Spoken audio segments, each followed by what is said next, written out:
Hello students, how are you? One spiritual talk.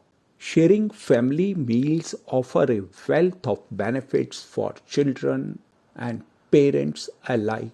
From improved diet quality and healthier weight to better academic performance, stronger family connections, and enhanced mental well being. I am repeating enhanced mental well being. However, when each family member cooks and eats separately, these benefits quickly fade. The harmony, nutrition, and care that comes from shared cooking can be lost, and even the healthiest food may lose its value, turning that could have been nutritionment into a missed opportunity for health and togetherness. Please vote.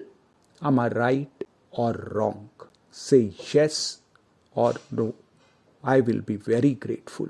I'm saying so because I want to see the society more matured, more healthy, and more filled with love.